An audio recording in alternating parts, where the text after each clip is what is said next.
you guys, and then Miss by Nelia Raven here, and I am at Turkey Run State Park, Indiana, and I'm going to be here asking my sister some questions about how to connect to nature and in our earth-based spirituality. So I will leave it up to Kaylin. I'm not sure if the camera can hear it, but that sounds like a really pissed off owl.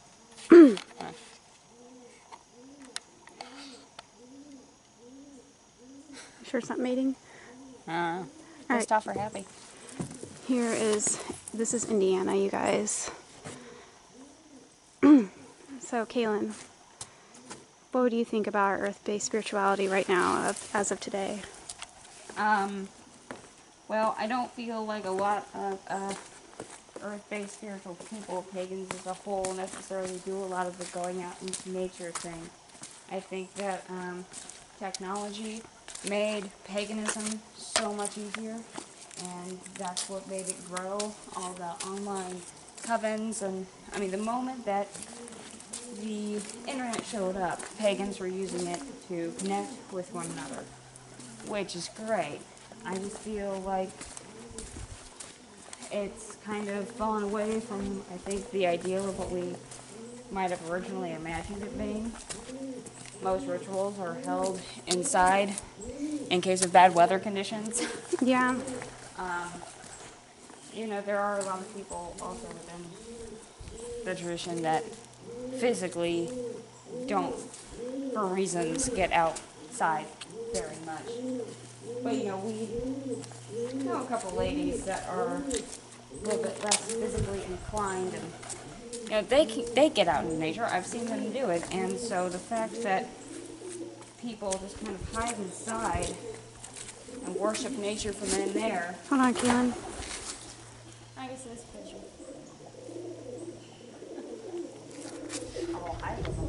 Alright, I'm just going to do a close-up of these pigeons on here.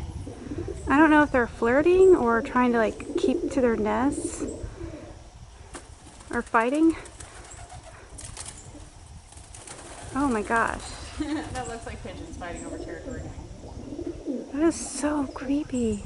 I've never heard a pigeon make that noise. Oh, it's so weird. Okay, I'm just stepping over all this mud right now. I'm trying not to fall into it.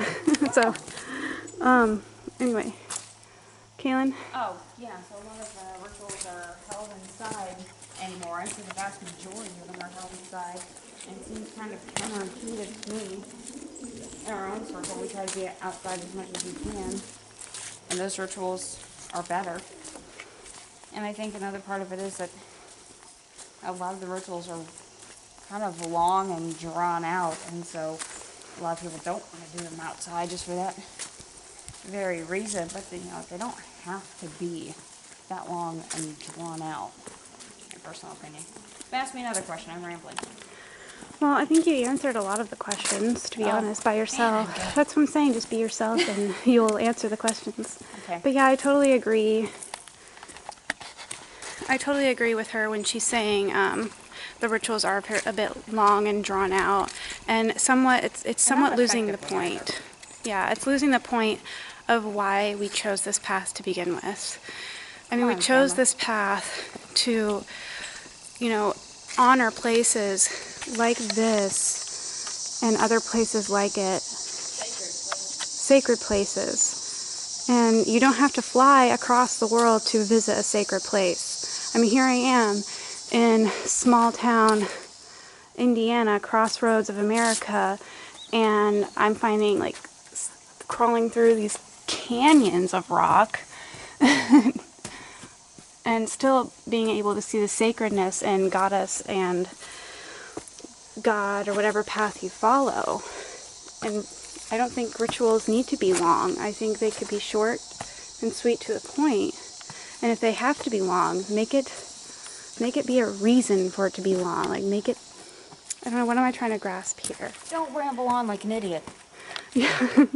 Don't ramble on, because that's not what it's all about.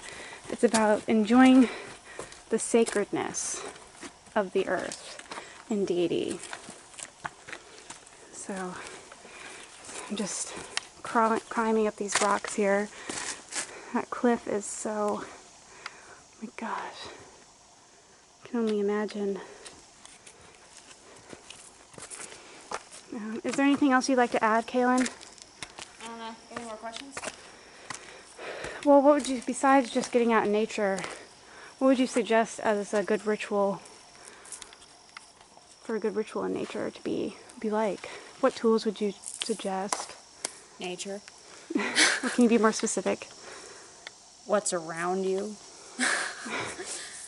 I mean, I understand the point of the tools. I've had my ups and downs with tools. But I still think at the end of the day, the tools you have are around you. And we don't need the Golden Dawn ceremonial magic on a every ritual basis. And I think that's another reason why a lot of people stay indoors. That's where all of their cool magical toys are. Why go play outside when you have Nintendo inside? Nintendo's so much fun, and look at all the colors. Nintendo, that's really old school. But you get it. So, yeah, I mean, that's something I don't do enough. Just go outside and sit outside and connect to the trees and stuff. Or just, I mean, you don't even have to sit there and, like, try to connect to the trees. You know, it's not that deep, right?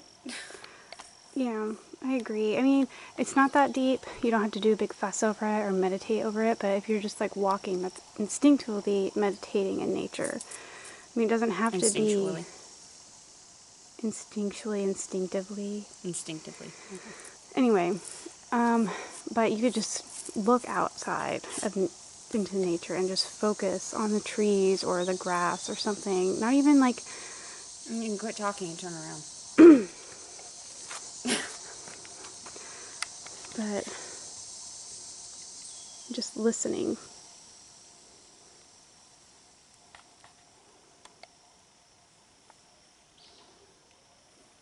And that in itself becomes a deep connection. It doesn't have to be with the bells and whistles and the incense and the candles. It could just be right then, right now.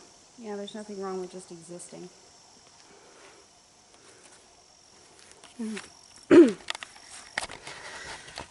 Alright, I will check in with you guys later. Please be sure to comment or like and subscribe to my channel. What are your ideas of connecting to Earth? What do you think about this video? As always, have a blessed day and night.